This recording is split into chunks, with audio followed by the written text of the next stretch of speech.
네, 저는 100세 시대 건강관리를 맡은 정형외과 의사 김용민입니다.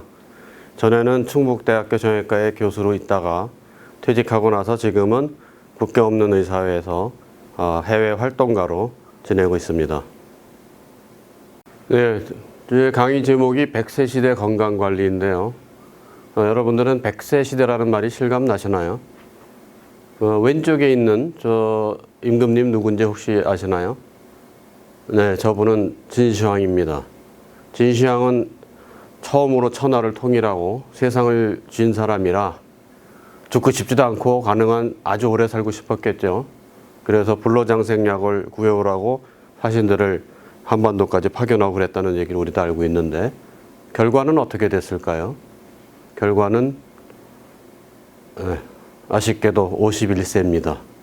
그래서 우리 이전에 먹던 술 중에 뭐 희석해서 100세주가 50세주 됐다 이런 말 하는데 결과는 50세주로 끝났습니다. 근데 저는 벌써 작년에 만 60세를 넘었으니까 진시황보다는 적어도 훨씬 더 오래 살고 있죠. 근데 문제는 100세까지 오래 사는 게 중요한 게 아니고 100세 중에서 예를 들어 후반 3분의 1은 침대에 누워서 살았다. 의미가 없죠.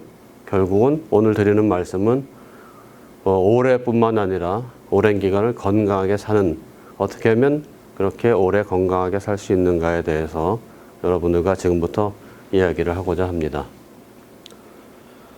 네, 누구나 노인이 된다라는 제목의 슬라이드를 저렇게 만들었는데요.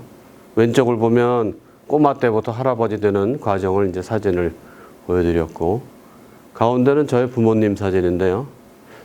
그래서 앞에 드린 질문이 100세 시대란 말이 과연 실감 나는가? 라는 질문을 드린 이유가 저는 저의 조부모, 할아버지, 할머니 네 분을 전혀 한 분도 뵌 적이 없어요.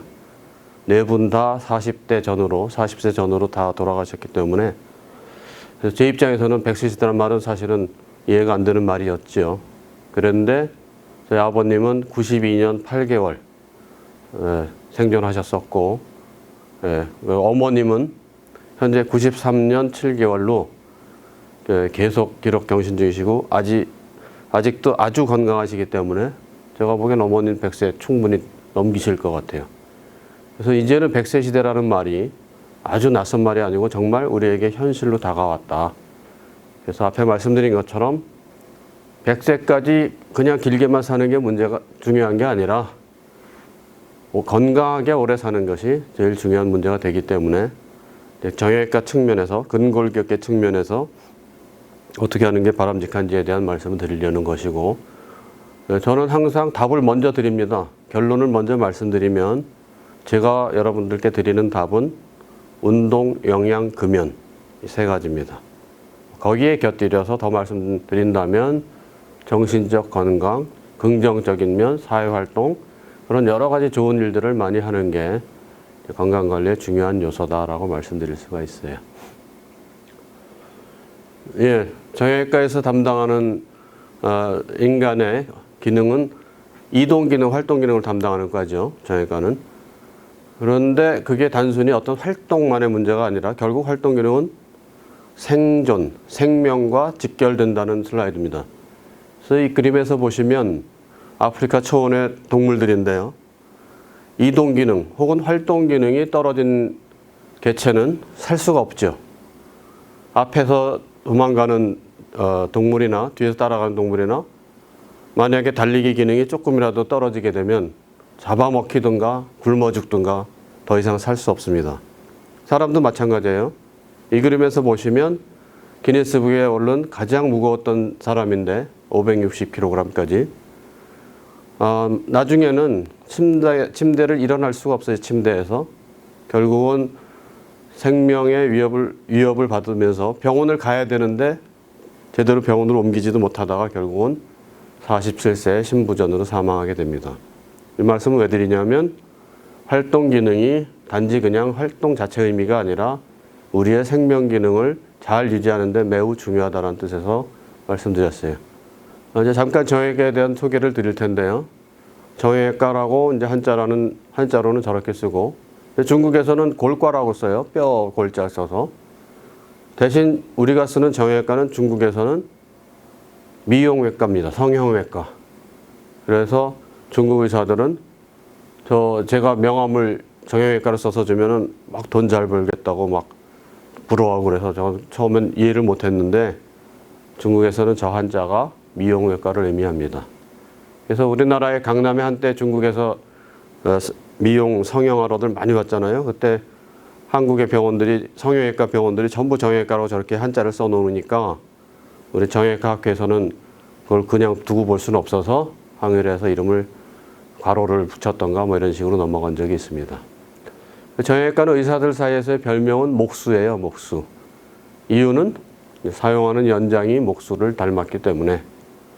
처음에는 목수라고 불리우는 게 저는 기분이 좀 썩 좋지는 않았었는데, 왜냐하면 목수라는 말의 의미는 영혼이 없는 혹은 아무 아는 것도 없이 그냥 연장만 쓰고 있는 좀 그런 좀 비아냥이 담겨 있었기 때문에 별로 안 좋아했는데, 사실 인간의 의식주에 있어서 주를 담당하는 직업이 뭐죠?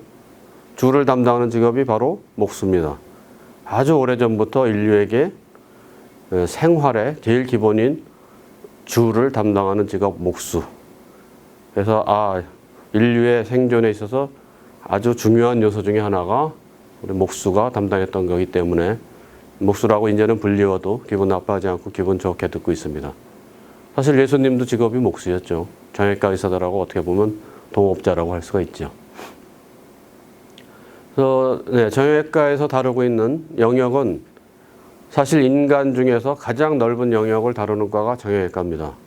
사지, 팔다리와 척추니까 면적 혹은 무게로 봐도 제일 넓은 영역을 담당하고 있죠. 그러다 보니 전문 분야도 굉장히 많이 세분이 되어 있어서 우리는 그냥 정형외과 그러면 뭐 뼈 부러지면 가는 데 아닌가 이 정도 알고 계시지만 사실은 부위마다 세부 전공이 다 나누어져 있어요. 그래서 뭐 고관절, 무릎, 어깨, 발, 손 전부 나눠져 있고 척추도 나눠져 있고 그 외에 또 다른 분야들까지 있어서 이제는 정형외과도 너무 세분화가 돼서 저는 이제 척추 전문인데요. 사실은 어깨나 발에 대해서는 잘 모르는 너무 세분화된 분야가 됐습니다. 대상 조직 및 기관은 뭐 팔다리 척추니까 뭐 다 들어있죠. 뼈, 물렁뼈, 근육, 힘줄, 모든 피부, 손발톱까지가 다 정형외과에서는 치료하는 대상 조직들이 되겠습니다. 그 중에서 제일 중요한 것 두 가지만 말씀드리면 뼈는 아주 분화가 잘 된 고성능 조직이에요. 아주 단단하고 생김새도 아주 다양하고 고성능 분화 조직이고 그걸 유지하기 위해서는 혈관이 풍부하게 공급되어 있고 그렇죠. 그리고 단단한 부분은 피질골이라 하고 뼈 속에 좀 듬성듬성한 부분은 망상골이라고 하죠.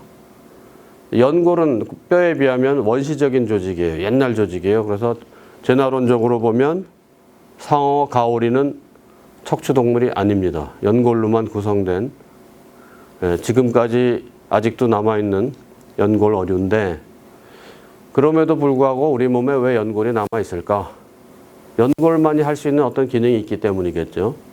그래서 뼈보다는 원시적인 조직이고 혈관도 없지만은 수분을 많이 갖고 있다 보니까 변형, 또 탄력을 갖게 되고 또 관절면에서처럼 윤활 기능도 가질 수 있고 그 외에 또 세포 증식이 일어나기도 해서 우리 몸에서 또 뼈는 할 수 없는 오히려 중요한 기능들을 담당하고 있습니다. 예를 하나만 들어드리면 우리 후두개라고 있죠. 목구멍에서 공기를 집어넣을 거냐 폐로 아니면 음식과 물을 식도로 내려낼 거냐를 매번 우리가 의식적으로 어디로 보내라 지시하지 않죠. 후두개가 자동으로 이쪽 닫았다 저쪽 닫았다를 하기 때문에 그게 가능한데 만약 후두개를 더 고성능 분화 조직인 뼈로 만들었다 그러면 그런 기능을 할 수가 없죠. 마찬가지로 우리 호흡기의 기관도 마찬가지로 만약에 기관을 구성하는 고리 모양의 연골 고리가 없다면 뼈로 만들었다면 쉽게 골절돼서 기관이 막히거나 출혈로 호흡기가 막히거나 해서 훨씬 위험했을 겁니다. 이건 뭐 정형외과 영역은 아니고요.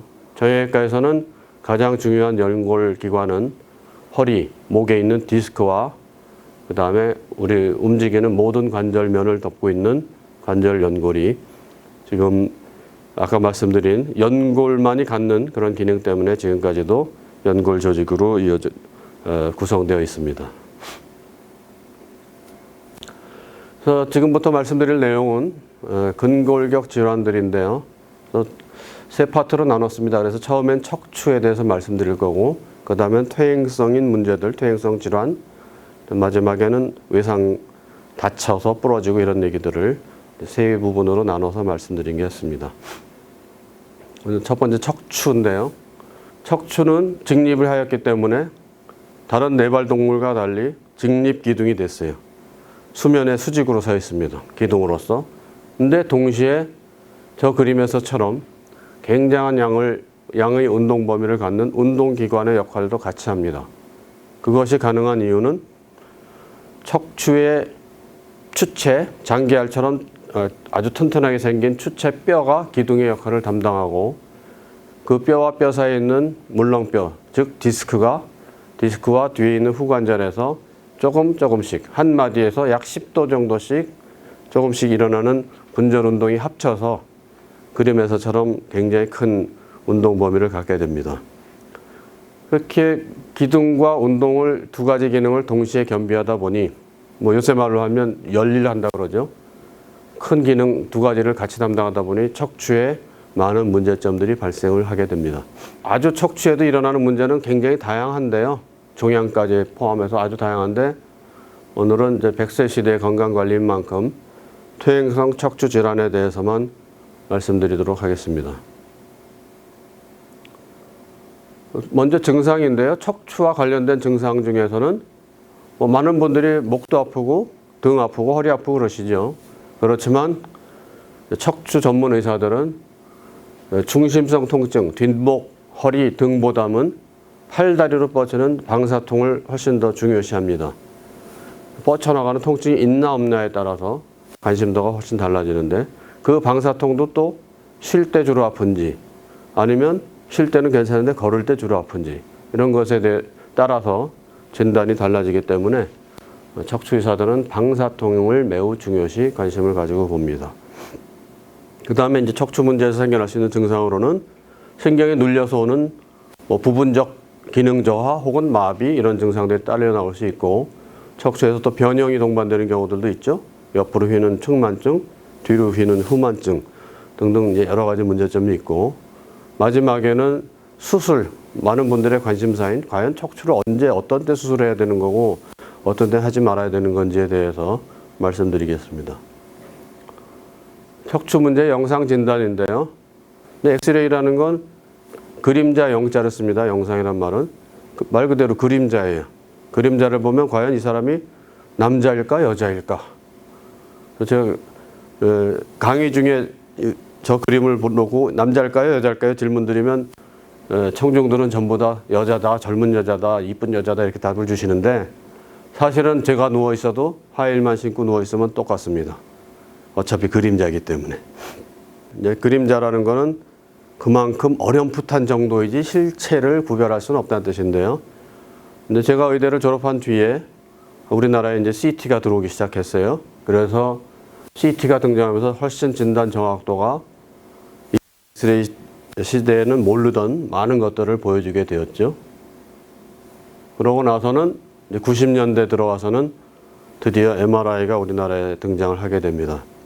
MRI 등장과 함께 척추외과는 전혀 다른 세상을 이제 맞이하게 되는데, 저 그림에 있는 젊은 남자의 오른쪽 허리에 보면 굉장히 커다란 게 튀어나와 있죠. 농구공만한 게 튀어나와 있는데 저게 뭘까? 예전에 엑스레이 시절에는 몰라요. 엑스레이 찍으면 조금 척추뼈에 변화가 보일까 말까 그런 정도일 텐데, MRI는 그 아래 그림에서 보면 하얗게 보이잖아요.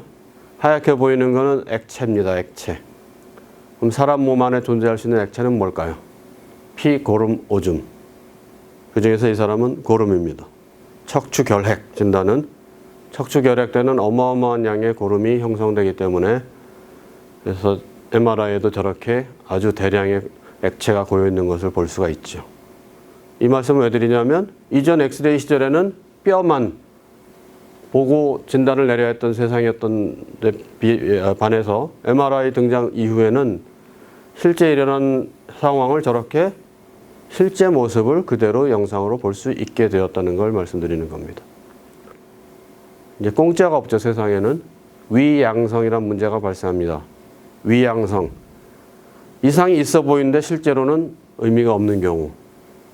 다시 이 그림의 물음표 첨언들 보시면 디스크가 까맣게 변성이 되어 있고 튀어나와 있어요. 처음 MRI가 등장했을 때는 저걸 다 문제가 있다고 보고 수술하고 그랬습니다. 지금은 저런 거는 자연적인 퇴행성 변화구나 라고 이제는 이해를 하게 됐는데, 여전히 MRI가 저렇게 의미 없는 변화까지도 다 자세히 보여주다 보니까 그걸 이해를 잘못하고 판독을 잘못하는 경우는 하지 않아도 될 수술까지 가는 경우도 있습니다. 척추질환의 치료는 다른 병과 마찬가지로 보존적 치료와 수술적 치료고요. 수술을 하게 되는 이유는 하나는 감압, 눌려있는 신경을 풀어주기 위한 감압, 두 번째 목적은 척추의 안정입니다. 척추술은 대부분 퓨전이란 말이 들어와요. 퓨전은 다 아시죠? 퓨전 레스토랑 이런 말에서도 알 수 있듯이 각기 다른 두 가지를 하나로 합쳐버리는 것. 척추에서는 두 개의 떨어져 있던 척추뼈를 하나의 뼈로 합쳐주는 수술로 끝나는 경우가 대부분입니다. 그러면 이제 더 이상 디스크가 존재하지 않고 거기서는 움직임이 없으니까 그 디스크는 더 이상 문제를 일으키지 않게 되죠. 거기에 기여한 아까 MRI가 진단에 굉장히 새로운 세상을 열어줬다고 말씀드렸는데, 치료 면에서는 바로 이 척추경 나사가 등장하면서 또다시 새로운 세상을 열어줬어요. 전에는 무조건 척추 문제는 2달 혹은 3달씩 요에서 누워서 살았습니다. 멀쩡하던 사람이 척추 조금 다치면은 요에 누워서 천장 바라보면서 2달, 3달을 살아야 됐었어요. 근데 지금은 저런 척추경 나사를 고정을 해줌으로써 의사마다 다르지만 저는 수술 다음 날 그냥 일으키거든요. 이제부터 걷기 시작하세요. 그래서 이전과는 전혀 다른 세상이 됐고 결과도 훨씬 좋아졌습니다. 그래서 저는 실제로는 노벨상 못 받았지만 척추경 나사도 노벨상 값이다라고 생각을 합니다. 가장 흔한 퇴행성 척추 질환 3가지 말씀드릴 건데요. 나이를 먹게 되면서 이제 퇴행이 진행되지요. 계속 오랜 세월 동안 활동을 하다 보면 디스크에도 퇴행이 진행이 되게 되니까, 먼저 디스크에 대해서 설명을 드리면, 이 그림에서처럼 원래 아까 연골 조직에 대해서 말씀드릴 때 변형 탄력을 담당한다고 말씀드렸는데, 높은 데서 뛰어내리면 디스크가 납작해졌다가 다시 원상 복귀됐다가 그런 기능을 담당하는 디스크인데, 이제 15세 나이부터는 디스크에 혈관이 더 이상 가지 않습니다. 그러면 피를 받지를 못하니까 서서히 퇴행이 오게 되죠. 그럼 서서히 약한 부분이 생겨나다가 어느 시점에 디스크 안에 들어있는 내용물인 수핵이 삐져나와서 다리로 가는 신경을 누르게 되면 그걸 우리가 디스크다, 혹은 수핵 탈출증, 추간판 탈출증 이런 이름을 씁니다. 화면에 하지 방사통은 굉장히 밝게 크게 썼고 요 통은 작게 썼어요.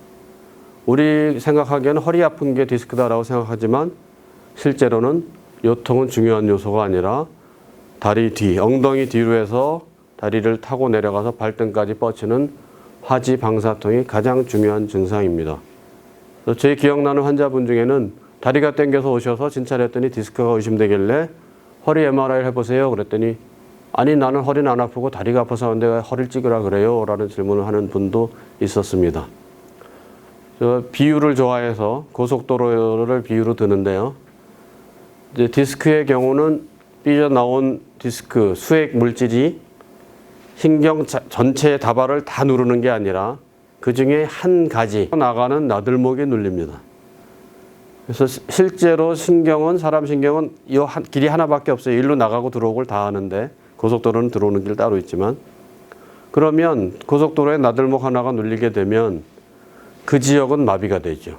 그 지역은 완전히 기능이 떨어진 마비가 되지만 나머지 지역은 별 영향 없지요.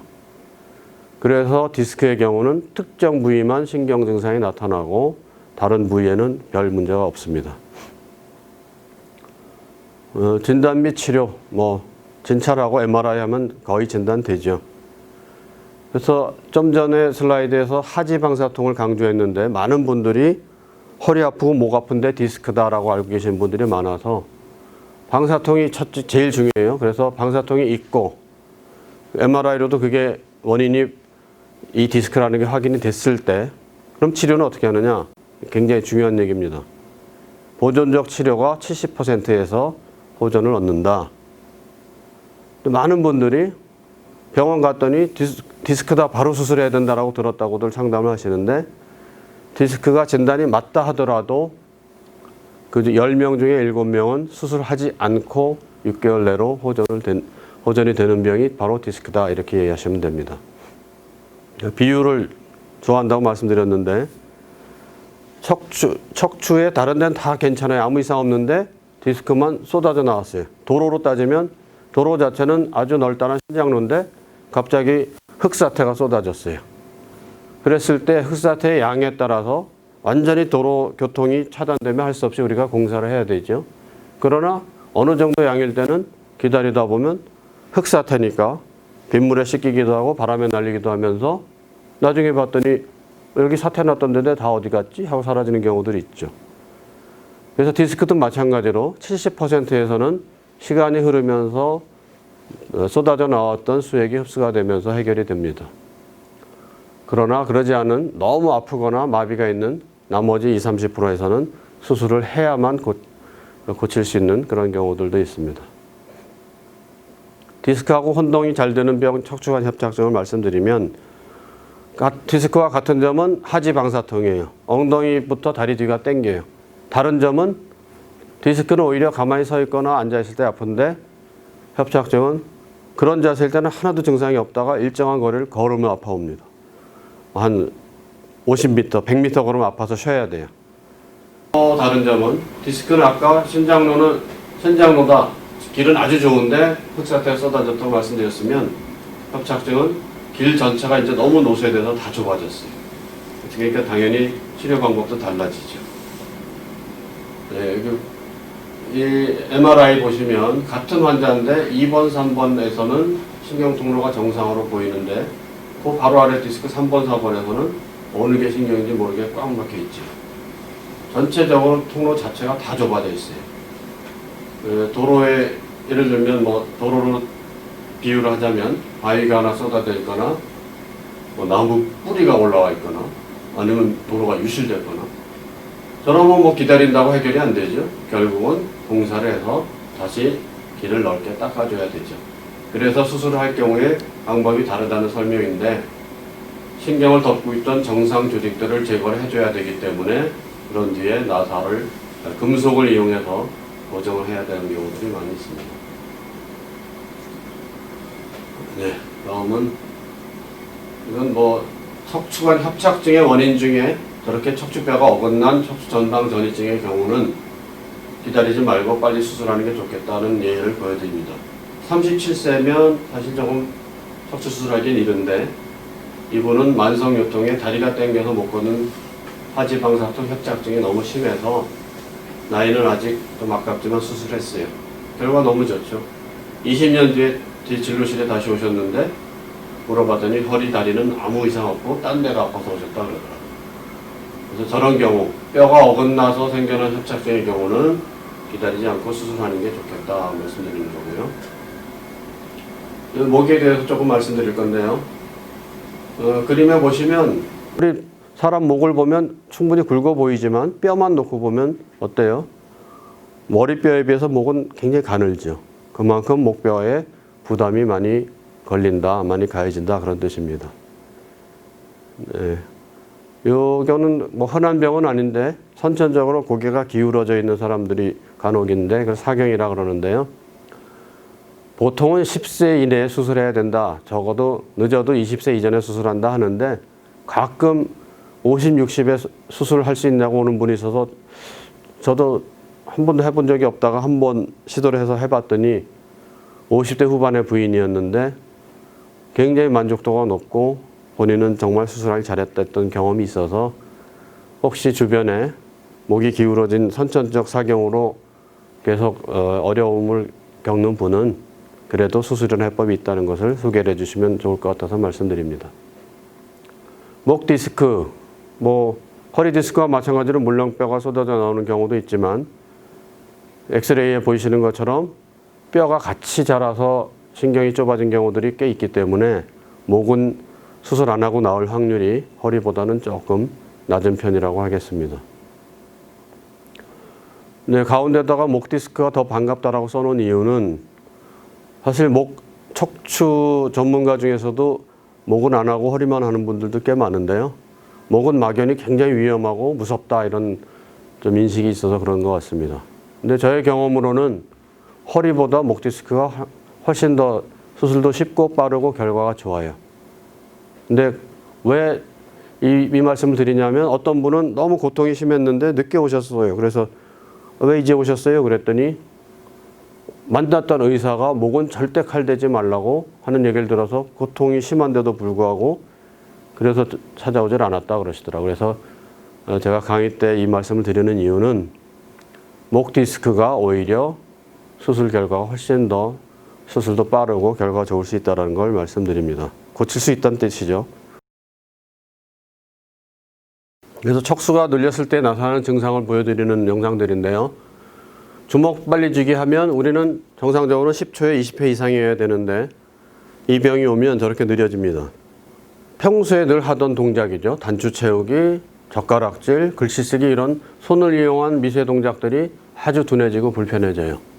그리고 걸음걸이도 저분은 멀쩡하게 지내던 52세 남자인데 두세 달 전부터 다리가 뻣뻣해지더니 제대로 걸을 수가 없어졌어요. 불과 몇 발짝 못 걷고 넘어지게 됩니다. 심각하죠. 이 병을 왜 소개해드리냐면 이 병은 결론부터 말씀드리면 수술하면 잘 낫는 병인데 저러다 보니까 마비가 양손 양다리에 오다 보니까 진단을 못 얻고 풍이라는 진단을 얻어서 다른 곳에서 다른 치료를 하고 계신 분들이 많아서 그래서 제가 이제 계몽 차원에서 다른 뇌 기능은 없이 양손 양발에 양다리에 문제로 마비 증상으로 힘들어하는 분은 목을 의심해야 된다는 뜻에서 말씀드렸습니다. MRI 보시면은 디스크가 삐져나왔는데 척수가 전체가 다 눌려 있어요.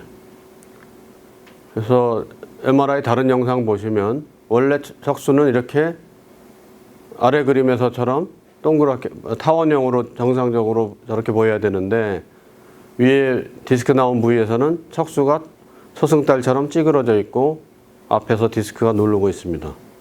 눌리는 부위가 청주로 가는 나들목인데요. 또다시 나들목이 안 눌리고 이번에는 고속도로가 다 눌리니까 이제는 청주의 문제가 아니라 대전, 대구, 부산, 광주 전부 다 이제는 문제가 생기죠.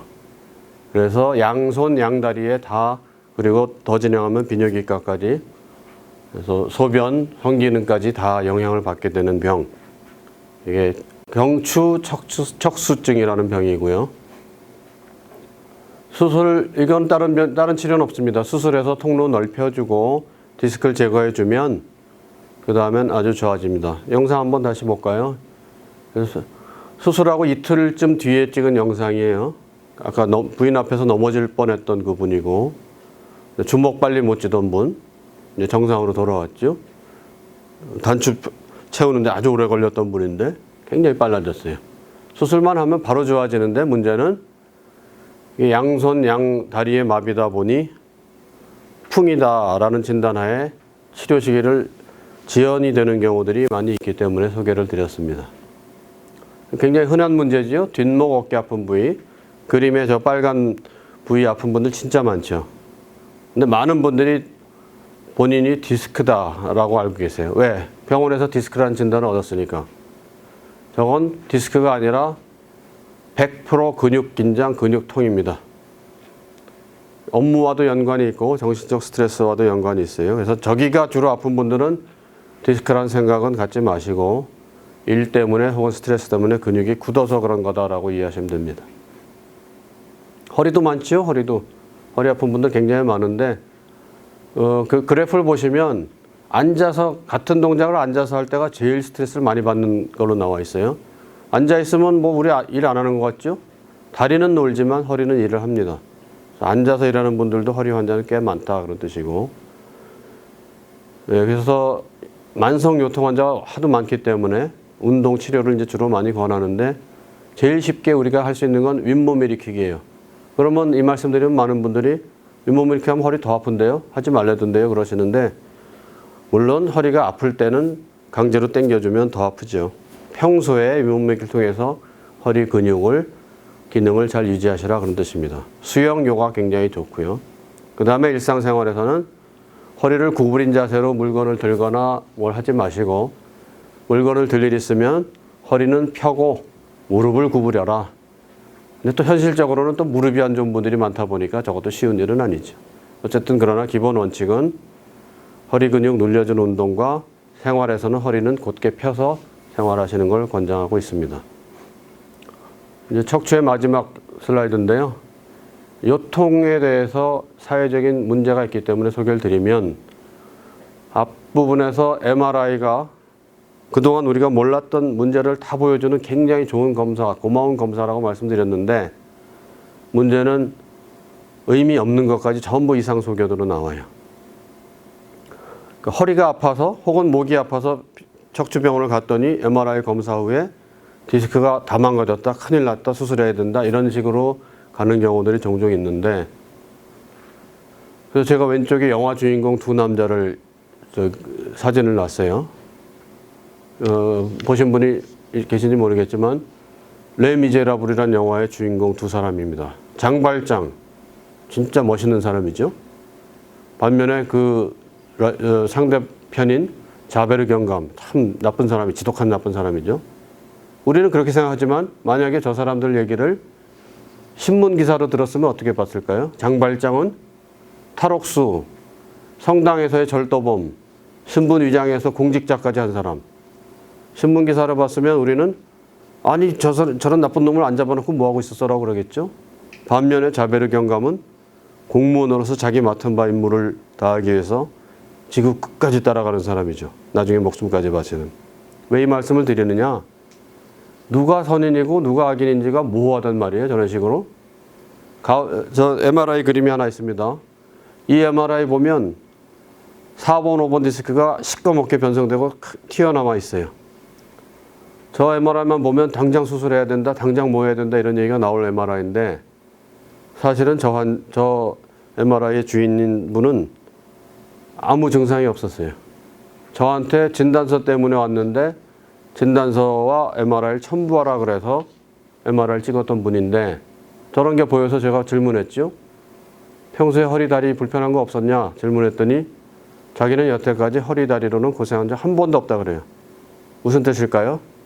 저 MRI 보인 까맣게 변성되고 튀어나온 디스크는 증상을 유발하지 않는 MRI에서만 보이는 이상 소견인데, 문제는 MRI에 저런 게 보이면 요즘은 큰일 났다, 무슨 뭘 해야 된다 이런 식으로 자꾸 진료가 이루어지는 경우들이 많아서 제가 많은 분들께 말씀드린 거는 기본 원칙은 뭐다?